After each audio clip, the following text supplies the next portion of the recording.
Sa mapagpalang umaga po sa ating lahat, mga kapatid. Amen. At lalo higit po sa ating Panginoong Diyos. Palakpakan po natin ang ating Panginoong Diyos. Amen. Parang kulang sa energy. Palakpakan po natin ating Panginoong Diyos. Hallelujah. Yan, praise God.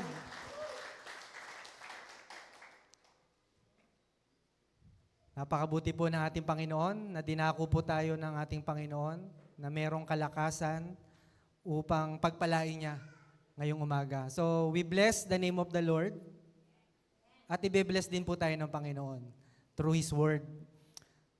At dalangin ko sa Panginoon sa apat po na pwedeng pagbagsakan ng binhi o ng salita, sa daan, sa batuhan, sa damuhan o dawagan, I pray na sa matabang lupa, malagay po ang salita, ang binhi po, upang ito po ay mamunga sa ating mga puso. Praise God. So, ito po yung topic natin. Hallelujah. Topic po natin, God's wrath. Ayan. So, sino po sa inyo nakapakinig na po ng message about sa puot ng Diyos o yung matinding galit ng Diyos? Amen. So, yung iba po, siguro hindi pa po nakapakinig. Ayan, God's wrath o puot ng Diyos.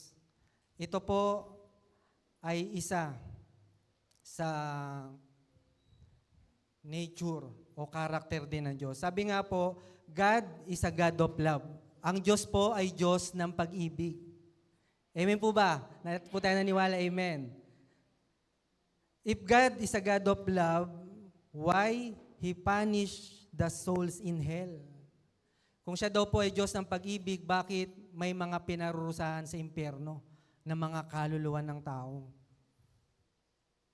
So yun po ay katanungan na naniniwala po tayo, God is a God of love, but He is also a just God.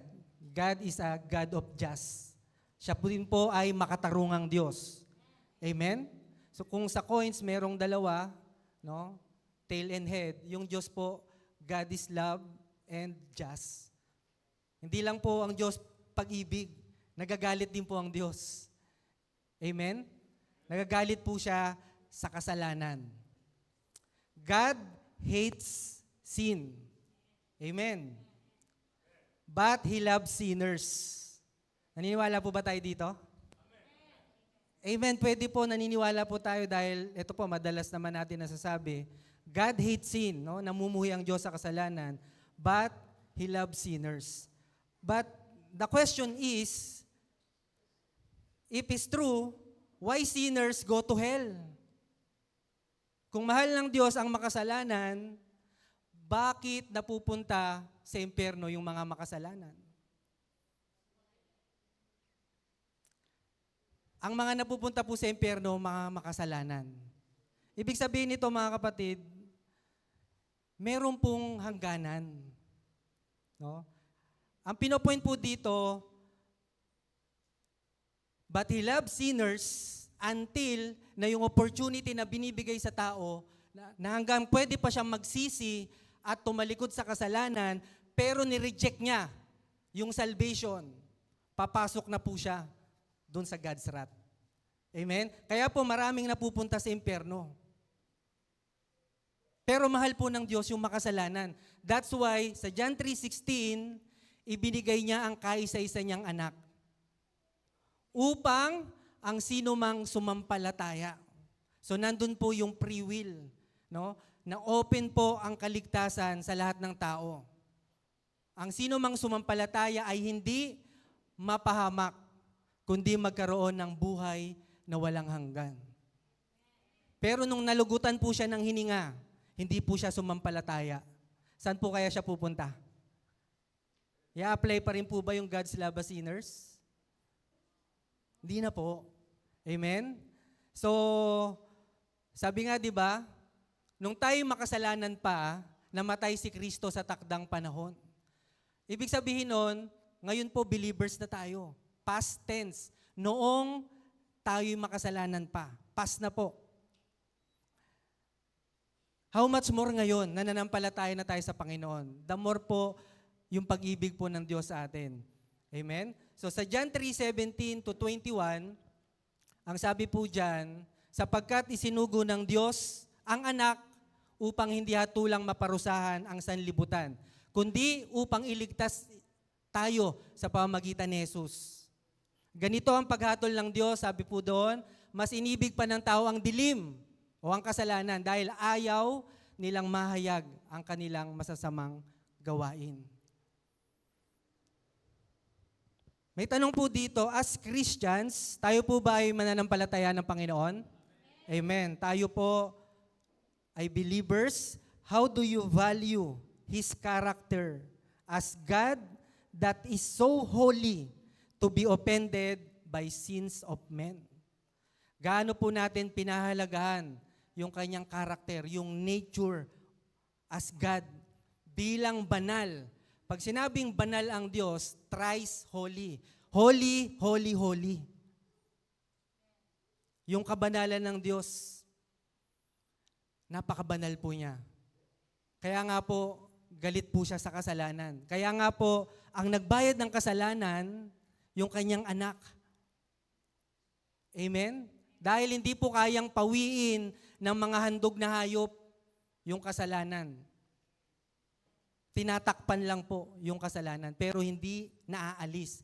Pero sabi sa John 1:29, tingnan nyo, the Lamb of God who takes away the sins of the world. Si Jesus lang po ang nakagawa nun. Amen? That's why we are blessed dahil po sa ating Panginoon. So we have 3 main division sa ating pong message about God's wrath. Number 1, what is the meaning of God's wrath in the Bible? In the Bible, God's wrath is understood as His righteous and holy response to sin. Righteous and holy ang ating Diyos in response to sin. As just as necessary expression of His justice against evil and disobedience. It is not erratic or emotional like human anger, but a settled, justified opposition to wrongdoing and consequence of rejecting God's holiness, love, and justice. Yan po pala yung sinasabing God's wrath. Dahil ang Diyos ay banal at makatwiran, sabi po sa awit, righteousness and just are the foundation of your throne. Ang katwiran at kabanalan, katarungan, yun po ang pundasyon ng trono ng Diyos. Hindi po pwedeng mayanig yun, kasi yun po yung foundation. Amen? Ganun po yung Diyos po natin. He is righteous and just. Kaya po siya nagre-response. Dahil siya po ay banal. So magkaiba po, ang tao nagagalit din po, pero hindi siya holy, kagaya ng Diyos. Hindi po justified. Pero ang Diyos, makita po natin, dahil sa kanyang kabanalan, dahil sa kanyang katwiran. Sabi dito, in the Old Testament, makita rin po natin, the wrath of God is a divine response to human sin and disobedience. So nakita po natin to sa mga Israelita. Paulit-ulit po silang nagkasala at hindi sumunod sa Diyos. Kaya po nagalit ang Diyos sa kanila. Idolatry was most often the occasion for divine wrath. Isa pa po ito, idolatry. Sabi ng Diyos, huwag kayong sasamba sa ibang Diyos. Pero nung ginawa ng mga Israelita, nung nasa bundok ng Sinai si Moises, gumawa sila ng sariling Diyos. At sabi nila, itong Diyos na to ang naglabas sa amin sa Ehipto. Gumawa sila ng golden calf. No? At wala naman silang dalang idols eh. Wala naman silang dalang mga imahen. Ang dala lang nila mga ginto na galing sa mga Egyptian. Pero bakit sila nakakapag-create ng idols? Kasi yun sa heart nila. Hindi sila nampalataya sa Panginoon. The wrath of God is consistently directed towards those who do not follow His will. Sa Joshua 7:1, nagalit po ang Diyos sa Joshua. Dahil sabi ng Diyos, wala kayong kukunin ni isa man dyan na mga kagamitan o ano mang ihahandog nyo sa akin. So ang ginawa po ni Achan, kumuha po siya. At dahil po doon, nagalit po ang Diyos. At natalo sila, no? Nung sila ay nakipaglaban. So may kita natin dito na even the Old Testament, talagang serious ang Diyos sa kanyang mga salita, sa kanyang mga commandments. The New Testament, kahit po sa New Testament, also supports the concept of God as a God of wrath, who judges sin. May kita po natin to sa istorya ng rich man and Lazarus. Ayan po, sa Lucas 16:19-31. Na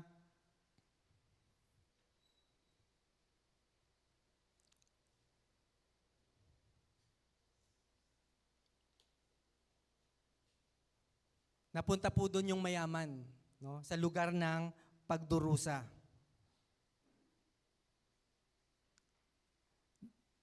The story of rich man and Lazarus speaks of judgment of God and serious consequences for the unrepentant sinner. Ayan. Yan po yung meaning of God's wrath in the Bible. Sa number 2, praise God.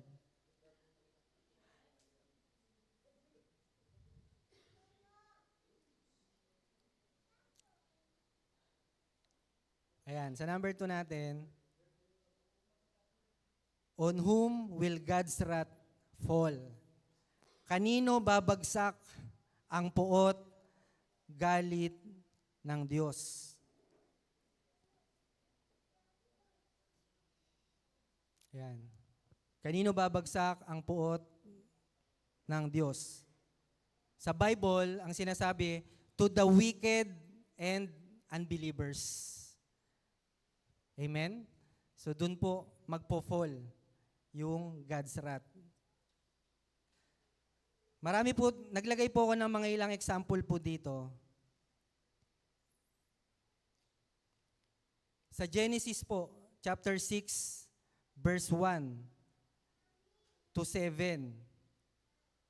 Ito po yung the flood o yung pinagawa ng Diyos si Noe ng arko, ng barko. Ang sabi po dito, basahin ko lang po yung verse 5. Nakita ni Yahweh na laganap ang kasamaan ng tao sa daigdig at puro kasamaan na lamang ang palaging nasa isip nito. Ito po yung nakita niya sa verse 5 po. Kaya't labis na ikinalungkot ni Yahweh na nilikha pa niya ang tao. Tingnan po natin, no? Nilikha niya po ang tao, pero nakita ng Diyos ang kasamaan ng tao. Kaya't labis ikinalungkot ni Yahweh na nilikha pa niya ang tao. Sinabi niya, lilipulin ko ang lahat ng taong aking nilalang. Lilipurin ko rin ang lahat ng hayop at mga ibon. Ikinalulungkot kong nilalang ko pa ang mga ito. Nalungkot po ang Diyos. Grabe po yung damdamin. No? Kung babasahin po natin, yung nararamdaman ng Diyos dito. Buti na lang po, meron pong verse 8. Ano po yung verse 8? Wala po dyan. Si Noe, siya na lamang po ang nakalulugod sa paningin ng Diyos. Buti may isa pa. Amen? Si Noe po. At dahil po kay Noe, nagpatuloy po yung lahi ng tao. Ano po nangyari nung pinagawa po ng Diyos si Noe ng arko, ng barko? Tinupad niya po yung sinabi niya. Nagpaulan po siya ng 40 days and 40 nights At lahat ng may buhay na hindi nakasama sa barko, hindi nakasakay, nung sinarado na yung pinto nung barko, nung bukas pa yung pinto, open pang pumasok eh. Kasi nangaral pa si Noah, sinabihan niya yung mga tao, pinagtawanan lang po siya. Pero nung sinara na, at nagpaulan, kahit marunong kang lumangoy, kahit expert mag-swimming yung tao, namatay pa rin sila sa baha. Bakit?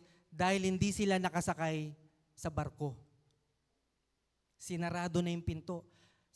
Siguro habang lumulutang yung barko, maraming taong gusto makapasok. Amen po ba? Pero sarado na yung pinto.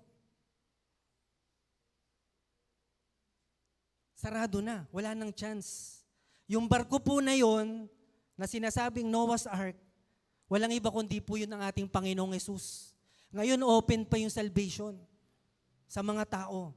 Pero once na na-close na, muli nang bumalik ang ating Panginoon, wala na. Wala nang pangalawang hain pa. Kaya po, nagbigay po ng chance ang ating Panginoon. Ano pa po? Yung sa Sodom at Gomorrah, sa Genesis 19, verse 12 to 13. Sabi po doon, abot na sa langit. Umabot na. Sukdulan na ang kasamaan ng Sodom at Gomorrah. Nakarating na sa langit. Ano pong ginawa ng Diyos? Sa verse 12, sinabi ng dalawang panauhin kay Lot, magmadali ka, isama mong lahat ang iyong mga anak at iba pang kamag-anak na natitira sa lungsod na ito. Umalis na kayo rito, sapagkat gugunawin na namin ang lungsod na ito. Pinakinggan ni Yahweh ang mabibigat na sumbong laban sa mga taga-Sodoma at pinapunta kami ni Yahweh upang wasakin na ito, ang lungsod na ito. Dahil po sa kasalanan.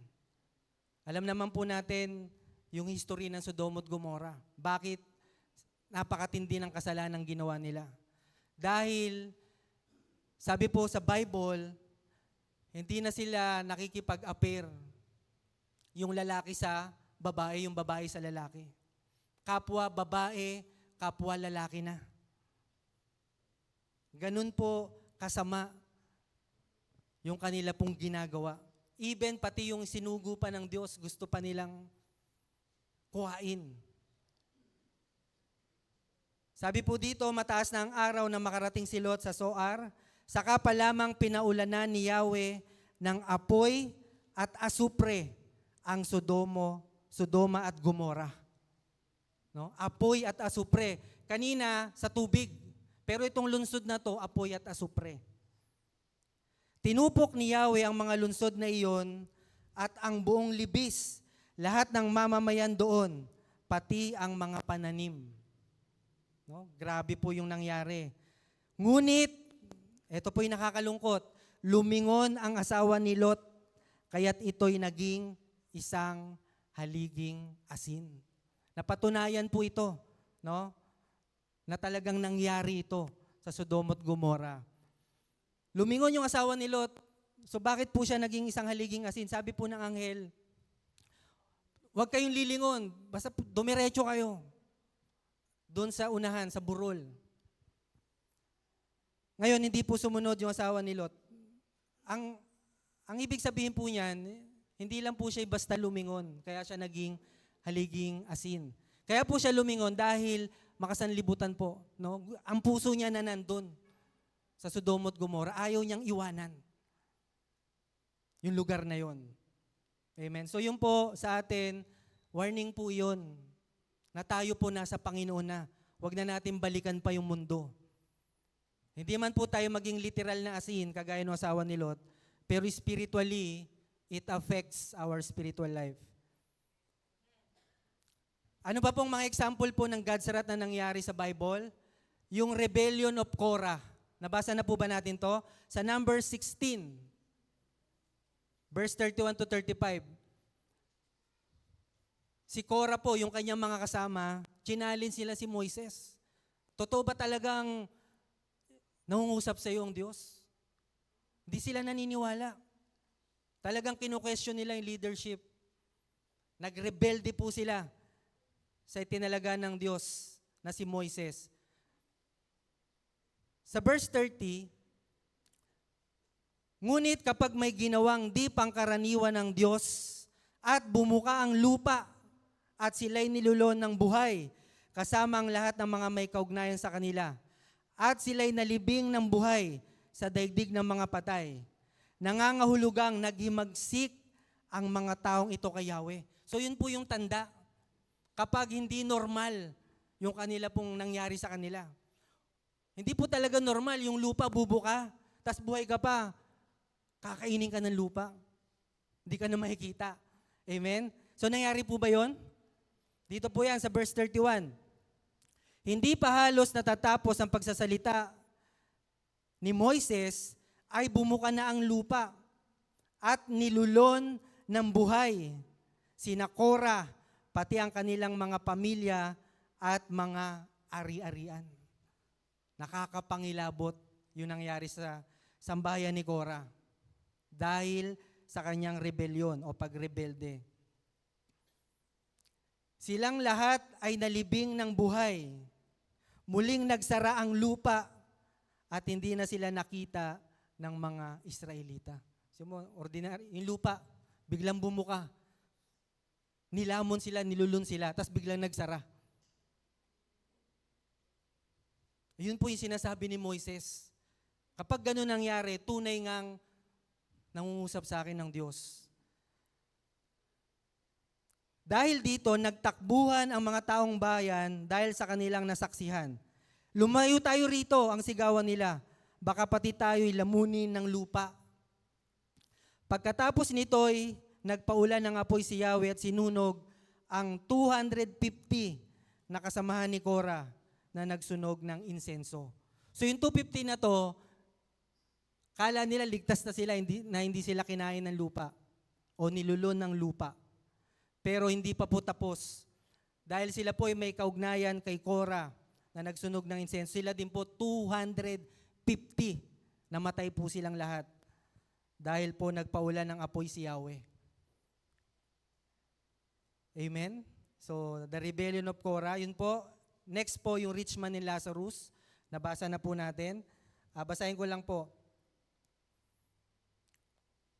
Ito po sa 23. Sa gitna ng kanyang pagdurusa sa daigdig ng mga patay, natanaw ng mayaman si Lazaro sa piling ni Abraham. Kaya't sumigaw siya, Amang Abraham, maawa po kayo sa akin. Utusan ninyo si Lazaro na isawsaw sa tubig ang dulo ng kanyang daliri at basain ang aking dila dahil ako'y naghihirap sa apoy na ito. Hindi pa po yun yung lake of fire, yung hell. Pero sabi dito, siya po ay naghihirap na sa lugar ng pagdurusa.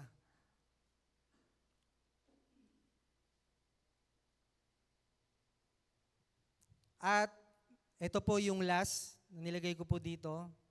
Sa Revelation chapter 16, verse 1 to 21. The 7 bowls of wrath of God. Ang 7 mangkok ng puot ng Diyos. 7. Ibubuhos po ito. The future event to those who don't believe in God. O hindi nanampalataya sa ating Panginoong Hesus. Yung 7 mangkok ng puot ng Diyos, sino po yan?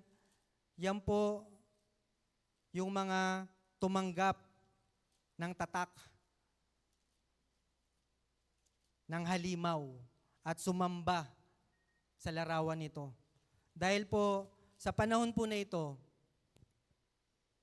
sabi nga dito sa 1, at narinig ko ang isang malakas na tinig na mula sa santuaryo na nagsasabi sa 7 anghel, humayo kayo at ibuhos ninyo ang 7 mangkok ng kagalitan ng Diyos sa lupa.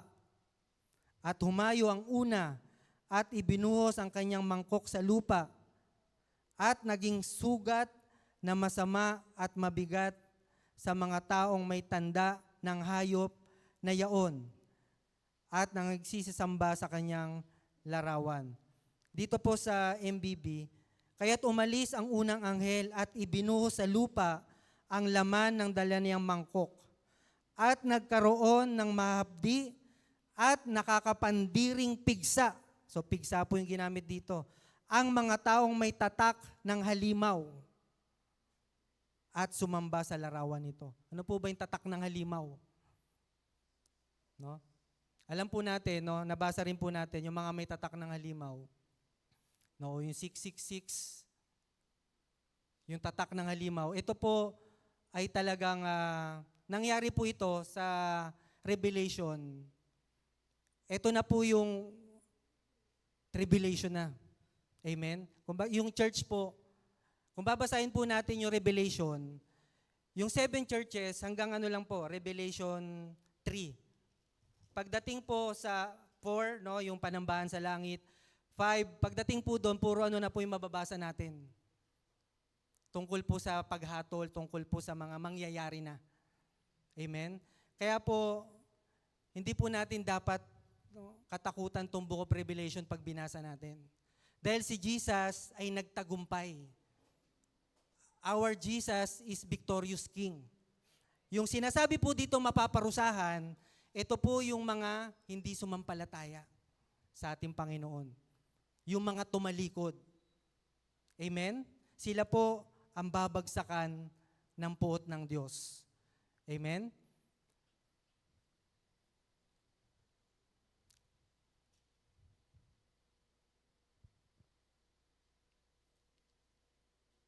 Sa number 3, ayan, sa number 3 na po tayo.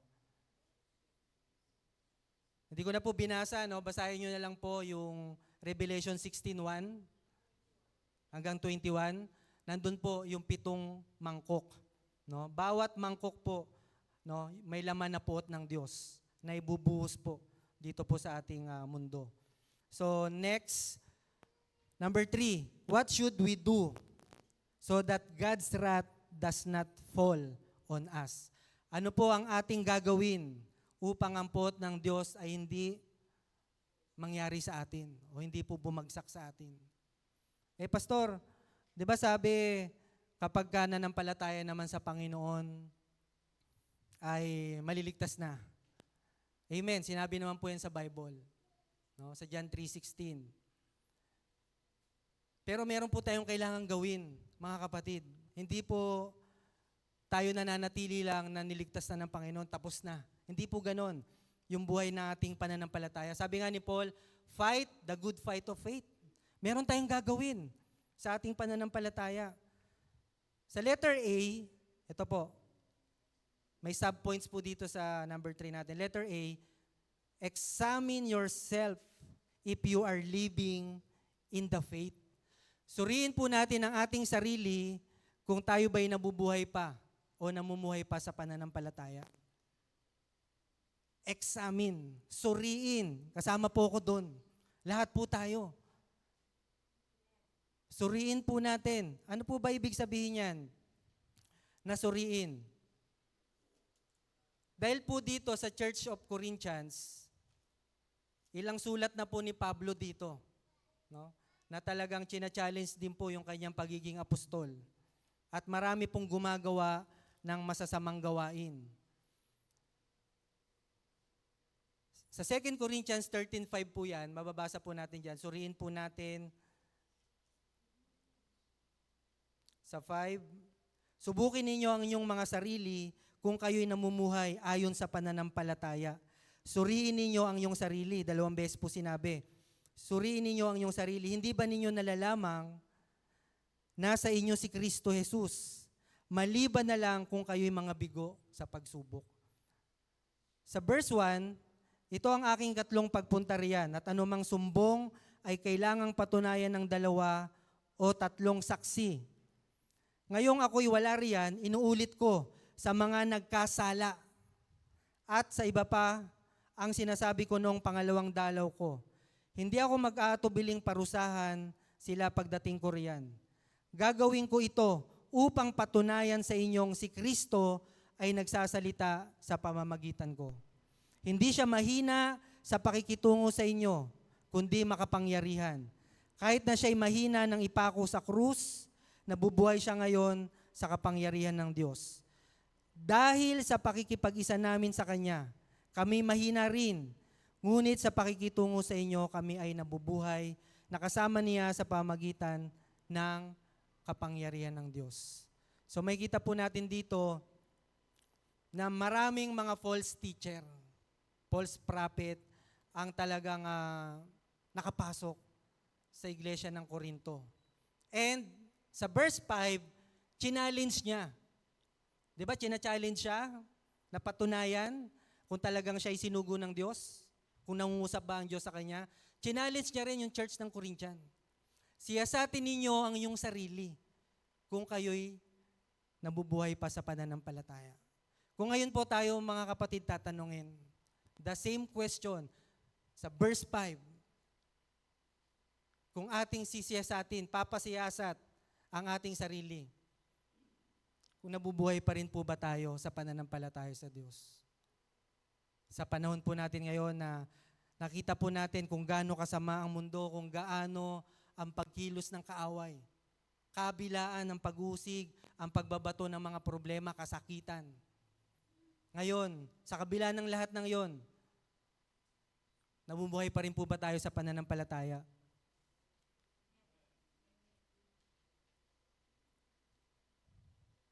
Kaya napakahalaga ng Word of God. Yung binhi na laglag sa batuhan, di ba sabi doon, sumibol agad, pero nung tumindi yung sikat ng araw, ano nangyari doon sa umusbong? Natuyo, namatay. At ipinaliwanag ni Jesus yun. Sabi niya, yung batong nalaglag, ay yung binhing nalaglag sa batuhan, ito yung masayang tumatanggap ng salita. Pero, may pero, hindi tumitimo ang salita. Kaya pagdating ng pagsubok dahil sa salita, agad silang tumatalikod. Ang problema dun sa batuhan, hindi tumitimo yung salita ng Diyos. Hindi rumirema, hindi lumalalim. Napakababaw. Kaya pagdating ng mga problema, tumatalikod po agad sa kanila pong pananampalataya. So makikita po natin na hindi lang po isang beses sinabihan ni Pablo yung mga taga-Korinto. Even po sa 1 Corinthians 11:28. Kaya dapat siya sa atin ng taong kanyang sarili bago siya kumain ng tinapay at uminom sa kopa. Di ba dito nagkaroon din ng problema? Di ba? Sabi nga ni Paul, bago kayo pumunta, kumain na kayo sa gawain. Nagkaroon sila ng ng problema. Dapat siya sa atin ng tao ang kanyang sarili bago siya kumain ng tinapay at uminom sa kopa. Believers are to examine their motives, their action, and their current condition of their hearts.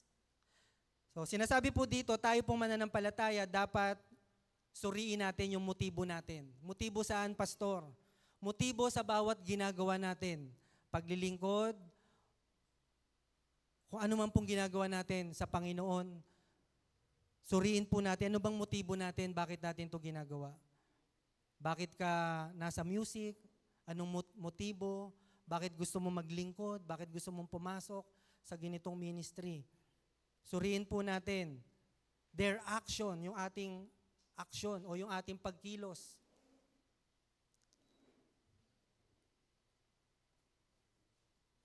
Praise God. At yung condition po ng ating puso, to make sure they don't bring God's discipline on themselves. So pati po yung puso natin, kailangan pong suriin natin. Bakit? Dahil po meron pong tinatawag na God's discipline. Kapag tayo po ay namuhay na may kamalian, dahil mahal po tayo ng Diyos, didisiplinahin niya po tayo. Gusto po ba natin madisiplina ng Diyos? Amen. No? Gusto niyo po na madisiplina? Mabigat po, no? Kapag dinisiplina po tayo ng Diyos. Ibig sabihin, sobrang mahal tayo ng Diyos, gusto niya tayong ituwid. Kaya lang masakit. Amen? Masakit po madisiplina. Masakit po mapalo.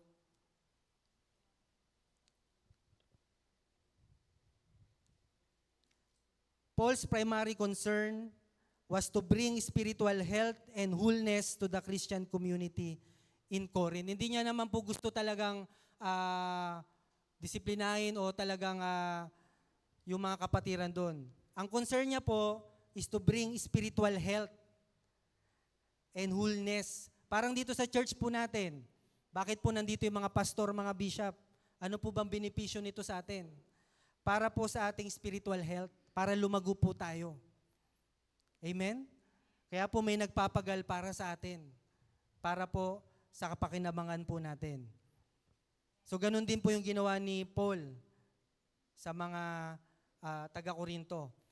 If the individuals were genuinely in the faith, then they would know that Jesus Christ lived inside them. Kung tayo po ay totoong nananampalataya, malalaman natin na nananahan sa atin si Kristo. Anong sabi po ni Paul sa Galatians 2:20? Hindi na ako ang namumuhay sa sarili ko, kundi sino na? Si Jesucristo ang nabubuhay sa sarili ko ngayon. At habang ako'y namumuhay sa katawang lupang ito, mamumuhay ako sa pananalig sa anak ng Diyos na nagbigay ng buhay at nag-alay sa akin. No? Nagmahal at nagbigay ng buhay para sa akin. So makita po natin, malinaw kay Paul kung bakit siya nasa Panginoon. Bakit siya naglilingkod. Amen. Sana ganun din po tayo. Maliwanag din sa atin na nasa atin po ang ating Panginoon. His Holy Spirit would be work with them. So yan po, nananahan po sa atin ang banal na Espiritu, promoting sanctification, pagpapabanal sa atin, o to separate us. Ano pa po? And moral living. No? Maayos po. Maging maayos po yung ating buhay. But if their lives showed no evidence of the Spirit activity, kung wala raw pong nakikita na ginagawa sa atin o nangyayari po sa atin, sa ating buhay, then Jesus Christ was not indwelling them. If Christ was not in them, they failed the test. Nag-failed po kapag po hindi po nakikita po sa atin. Walang ebidensya. Sabi nga ganina sa Sunday School, di ba? Kailangan po may nakikita sa atin na talagang lingkod tayo ng Diyos, mananampalataya po tayo. Kaya dapat po nakaseparate tayo sa mundo. Pero kapag yung mundo, nakukonsume tayo ng mundo. Mas kinakain po natin yung ma-entertain sa mundo kaysa kumain ng salita ng Diyos. Paano mo masasabi na tayo po ay namumuhay sa pananampalataya? Mabubuhay lang tayo sa salita ng Diyos. Pero kapag hindi tayo kumakain ng salita ng Diyos at lamang yung mundo, ano po mangyayari? Mapapahamak po tayo. The words examine yourself. Ito po, yung pagsuri po sa ating sarili. Makikita po natin, Pastor, paano po makikita?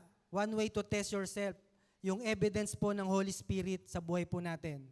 Paano daw po natin makikita sa isang tao yung fruit of the Spirit? Matatagpuan po natin yan sa Galatians 5:22-23.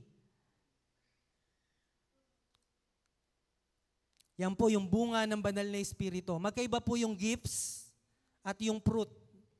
Yung gifts of the Holy Spirit ginagamit sa ministry. Paglilingkod yan. Pero yung fruit, ito po yung karakter natin.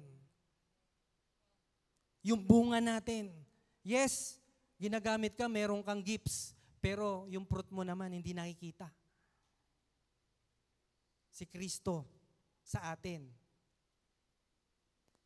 Kaya mahalaga po, ito pong bunga ng banal na Espiritu. Siyam po yan. Bunga ng banal na Espiritu. Ano po yan? Pag-ibig, kagalakan, kapayapaan. Ito po, nararanasan po natin yan. Love, joy, peace.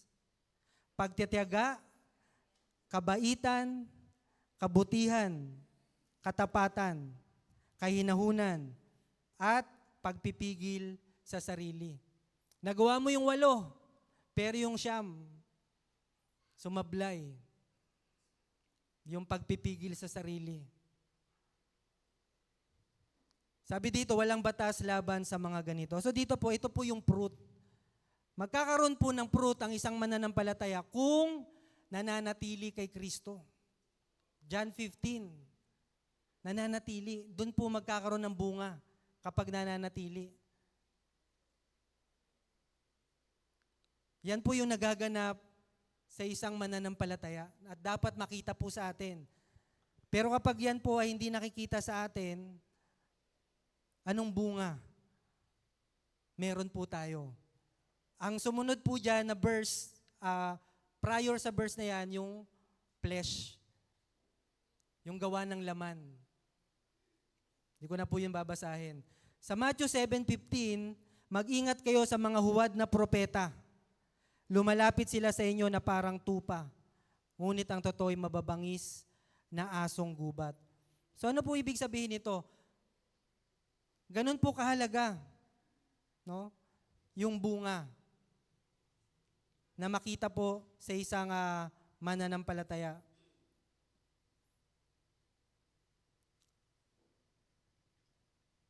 Even po yung mga prophet makikita, no? Yung mga huwad na propeta.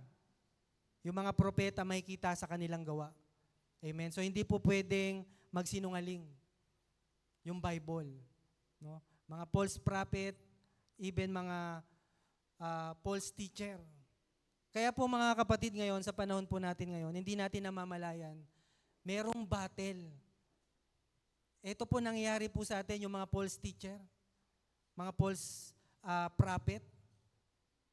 Sa mga, example po, sa mga pinapanood natin, sa mga pinapakinggan natin, na mga preaching o mga teaching, gaano tayo ka-aware, gaano tayo ka-discern na yung pinapakinggan natin, yun yung tama o yun yung totoo.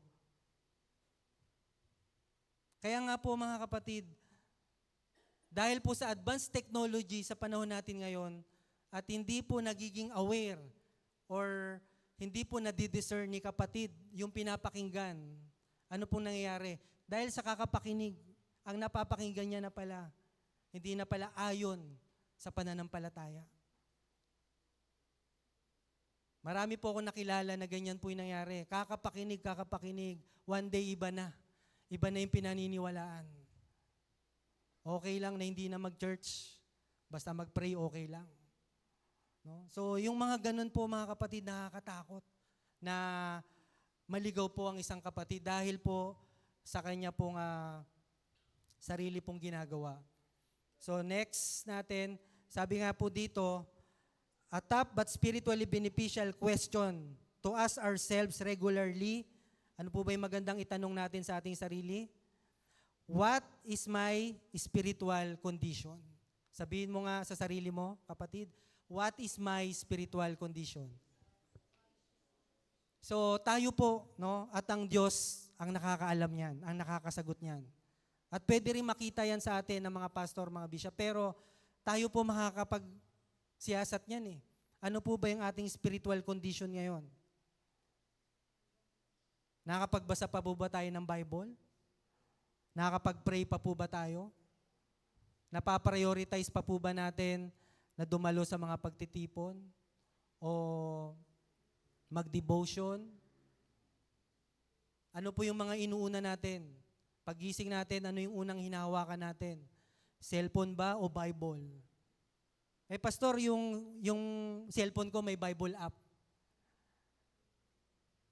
Alam niyo mga kapatid, kahit sabihin natin may Bible app, yung cellphone natin, hindi po natin ma-justify na kapag hawak natin yung cellphone, ay talagang doon lang tayo nakatuon. Maraming distraction sa cellphone. Tama po ba? Pero kapag Bible ang hawak mo, hiniwalay mo yung cellphone at nag-meditate ka, nilayo mo yung cellphone mo, maliles yung distraction. Bakit? Kasi nakapokus ka sa Bible. Pero pag magde-devotion ka, okay naman yan, pastor eh. Meron naman Bible app. Nag-devotion ka ngayon. Eh may nag-notify. Nanalo ka raw ng pera. makukuha ngayon yung attention mo. Kaya po mga kapatid, okay po yung may Bible app. Ako may Bible app eh. Pero during your quiet time meditation, mas the best po yung Bible. Amen? Kaya yung mga walang Bible, bumili na kayo ng Bible. Amen? May cellphone nga tayo eh. So, yan po, ganun po kahalaga. No, i-check po natin ano po yung ating spiritual condition. Sabi po dito sa Lamentation 3:40, kung babasahin po natin, let us examine our ways and test them, and let us return to the Lord. Siyasatin natin suriin ang ating pamumuhay at tayo'y manumbalik kay Yahweh. O, binanggit na naman dyan, siyasatin at suriin ang ating pamumuhay. Sa 1 Thessalonica 5:21-22, suriin ninyo ang lahat ng bagay at panghawakan ang mabuti. Lumayo kayo sa lahat ng uri ng kasamaan. Ayan, so, andun po yung sinasabi. Sa awit 139 verse 23-24, ito po yung prayer ni David. O Diyos, ako'y siyasatin, alamin ang aking isip. Subukin mo ako ngayon kung ano ang aking nais. Kung ako ay hindi tapat, ito yung nababatid. Sa buhay na walang hanggan, samahan mo at ihatid. So napakahalaga nito mga kapatid, na nagpapasiyasa tayo sa Panginoon. Ano yung isip natin, ano yung mga ninanais natin. Kasi kung sa sarili lang po natin, mahirap po yun. No? Kaya kailangan siyasatin natin sarili natin, magpasiyasat din tayo sa Panginoon. Search me, O God. Prayer ni David, no? sa kanyang sarili.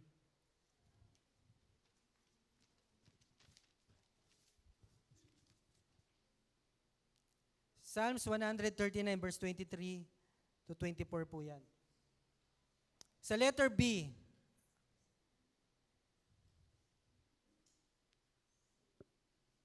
ito po, yung repentance. Ayan. Kasama po dyan yung repentance o yung pagsisisi, pagtalikod sa kasalanan.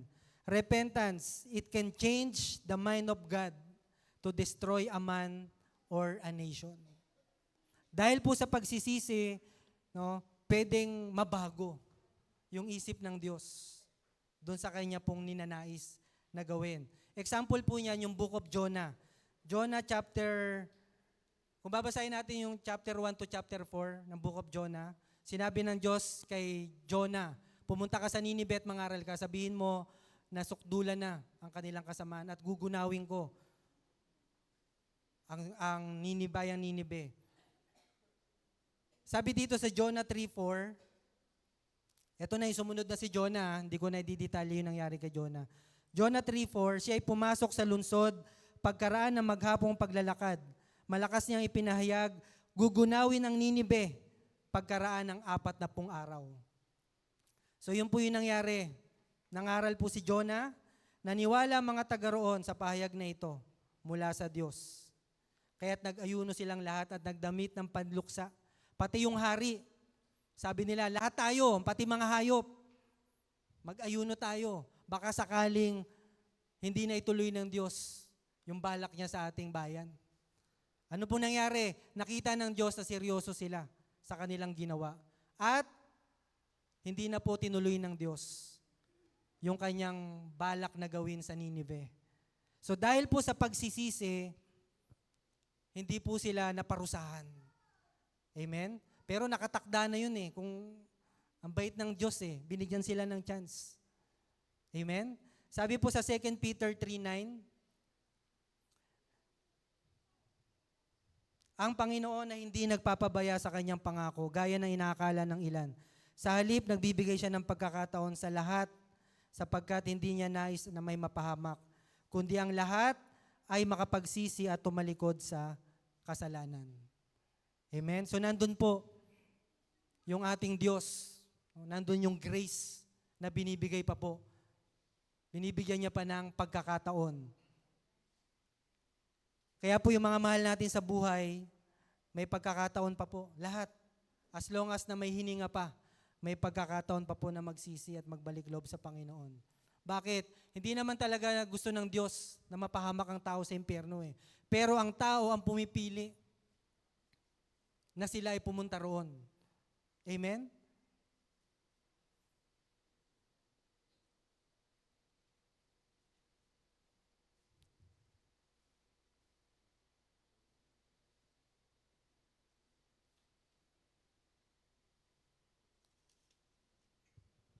So dito po makikita natin, meron pong nilagay dito. Kilala niyo po si Haring Saul at saka si Haring David. Amen. Kung babasahin po natin sa 2 Samuel, parehas po sila nagkasala. Nagkasala si Saul, nagkasala rin po si David. Pero ano pong pinagkaiba nilang dalawa? Ang pinagkaiba po nila yung repentance. Si David nagrepent sa kanyang kasalanan. Pero si Saul, hindi po siya nagrepent. Ano sabi niya? Mas pinahalagahan niya pa yung kanyang reputasyon. Pero si David, nagpakumbaba po siya sa Panginoon. So ganun po kahalaga. No? David has a repentant heart. No? Talagang nandun po. Kaya po siya tinawag na man after God's own heart. Amen? So, nawa ganun din po tayo, mga kapatid. Dapat meron tayong repentant heart. Ayaw naman natin talaga magkasala. Ayaw nating gumawa. No? Pero, kung tayo po ay nagkamali, no, dapat yung puso natin talagang magpapakumbaba sa ating Panginoon na magsisi. Dahil mahirap po kapag meron pong tinatagong kasalanan o yung unconfessed sin o secret sin. Di ba tinago ni David yung kasalanan niya? Pero kinumpront po siya ni Prophet Nathan. No? At inihayag po yung parusa sa kanya ng Diyos. O pinatawad siya ng Diyos, pero may consequence.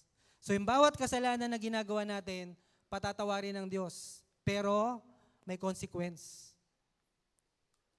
Yung kasalanan ginawa natin. Amen. So ngayon, tingnan po natin, no? Kamustahin natin yung mga mata natin, kung saan ba tayo lagi nakatingin, yung tinitingnan ng mata natin. Mag-ingat po tayo, lalo na sa ating lahat, no? Mga kabataan. Sa panahon natin ngayon, mas malapit yung tukso. Compare nung 80s, 90s. No? Ngayon, yung porn, ang dali na ma-access. Sa cellphone lang, na-access na. Dati, hindi po ganun. Yung mga kabataan ng 80s, 90s. Ngayon po, very rampant na talaga yung nangyayari. Kaya mag-ingat tayo. Sabi nga sa Bible, flee from sexual immorality. Hindi sinabi dito, fight. Hindi sinabi fight. Sabi, flee. Lumayo. Hindi labanan. Hindi nilalabanan po yung immoralidad. Nilalayuan yan. Hindi mo kayang labanan. Kaya nga sinabi dito, flee. Lumayo. Amen po ba? Huwag nang ipilit. Pastor, matatag naman na ako, kaya ko yan. Huwag nang ipilit. Si Joseph nga, hindi niya pinilit Lumayo siya. Amen? Lumayo siya, tumakas siya dun sa tukso na nasa harapan niya.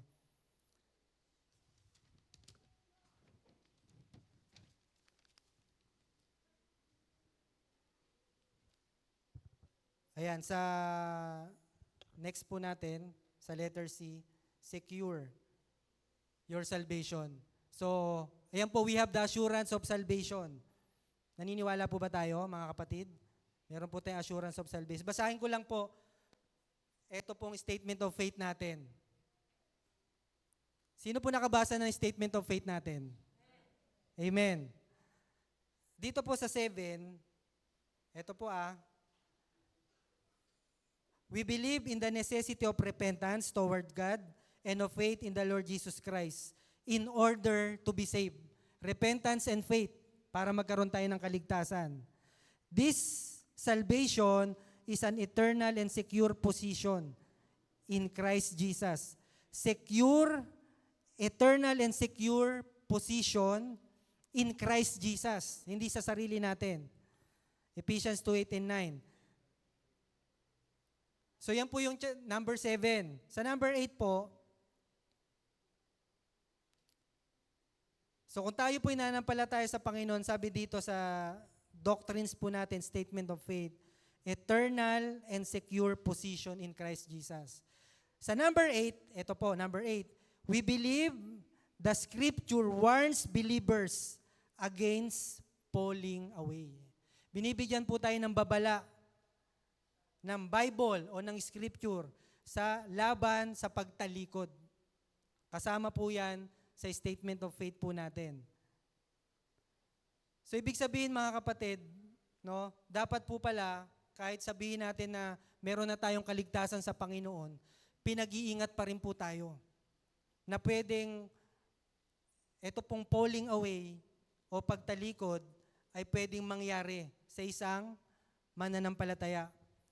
Amen? Ayan. However, a believer forfeits his salvation if he does not remain in Christ. Kapag ang isang believer ay hindi na nanatili sa ating Panginoon, yun yung kondisyon na mapoforfeit yung salvation. Kasama po yan, no? Basahin po natin yung statement of faith natin at binibigyan tayo ng warning against falling away. Basahin ko lang po itong Hebrew chapter 6, verse 4. Sapagkat paano pang panunumbalikin upang magsisi ang mga tumalikod na sa kanilang pananampalataya. Dati naliwanagan na sila, nakalasap na makalangit na kaloob at naging kabilang sa mga tumanggap ng Espiritu Santo. So tinutukoy po dyan, sinasabi po dito, yung mga nanampalataya na. Nakalasap na rin sila sa kabutihan ng salita ng Diyos at nakadama ng kapangyarihan ng Diyos na lubusang mahayag sa panahong darating. 6. Kapag sila'y tumalikod, pagkatapos malasap ang lahat ng ito, hindi na sila maaaring panumbalikin upang magsisi, sapagkat muli nilang ipinapako sa krus at inilalantad sa kayan ang anak ng Diyos. So marami pa pong supporting verse, no? Na talagang binibigyan ng warning ang mananampalataya against falling away or apostasy. O sa Greek, apostasia, meaning total desertion, no? Or rebellion, pagtalikod sa pananampalataya. Even sa Matthew 7:21, di ba, sabi ng Panginoon, hindi lahat tumatawag sa akin, Panginoon, Panginoon. Papasok sa kaharian ng langit. Sa 23, sabi niya doon, hindi ko kayo kilala, lumayo kayo sa akin mga gumagawa ng kasamaan. So kiniklaim nila na sila po ay gumawa ng ngaral, nagpalaya sa mga demonyo at gumawa ng mga himala. Pero no sabi ng Panginoon, hindi ko kayo kilala. So ibig sabihin nito mga kapatid, talaga pong seryoso yung Bible na mag-ingat po tayo sa ating pamumuhay bilang mananampalataya. So in ating, kanina pa akong sinesenyasan.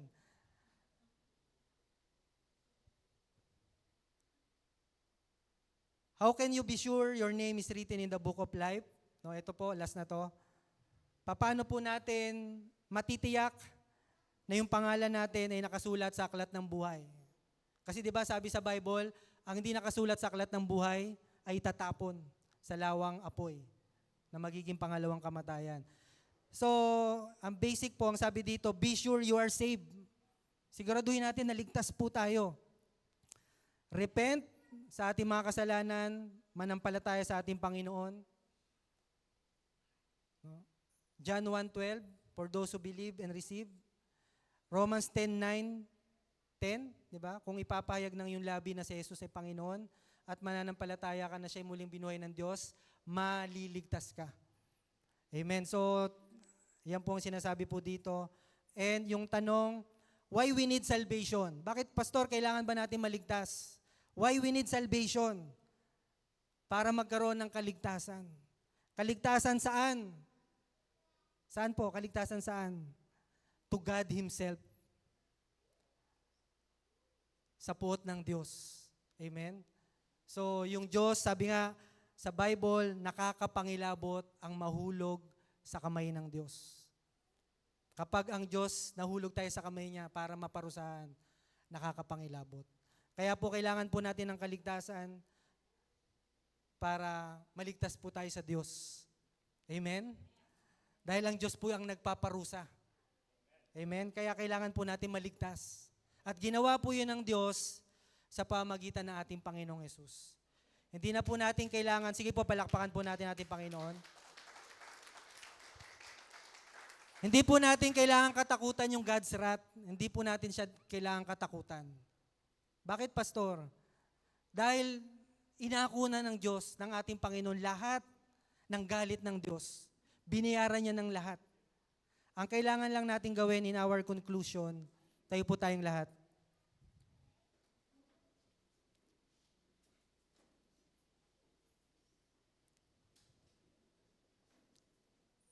Ito po ang kailangan natin gawin, mga kapatid.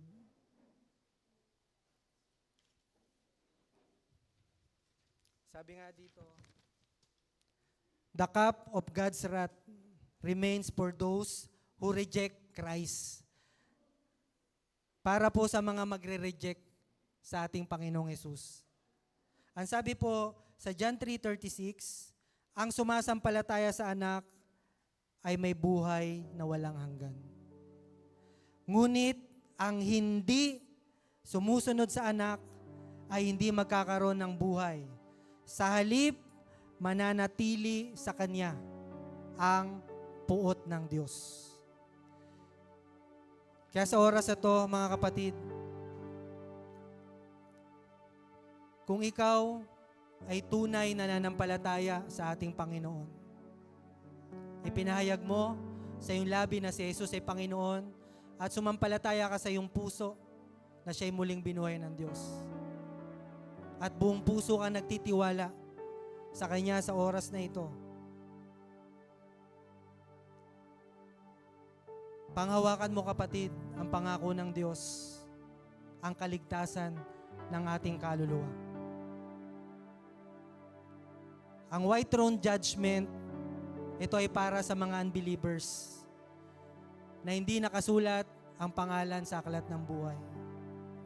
Kaya sa oras na ito, kung meron pa tayong mahal sa buhay na hindi pa po tumatanggap, hindi pa nananampalataya sa Panginoon, at hindi pa nagsisi sa kanilang mga kasalanan, alam natin na ang puot ng Diyos ay mananatili sa kanila. At dahil may pagkakataon pa na ibinibigay ang Panginoon, meron pang chance na ma-reach out natin sila. Huwag natin sarilinin yung kaligtasan na meron tayo.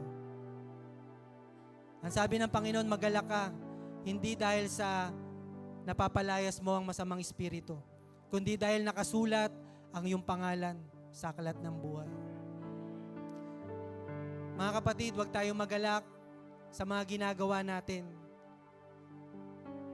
Ang ikagalak natin, yung ating relasyon na meron tayo sa Panginoon. At doon, isinulat na ang ating pangalan sa aklat ng buhay. Sa Revelation 3:5, ang sabi ng Panginoon, sa magtatagumpay, hindi ko nabuburahin sa aklat ng buhay ang kanyang pangalan. Kaya mga kapatid, sa oras na ito, tayo po ay matagumpay sa ating Panginoon. Paano po ba natin malalaman kung tayo nagtagumpay na sa sanlibutan?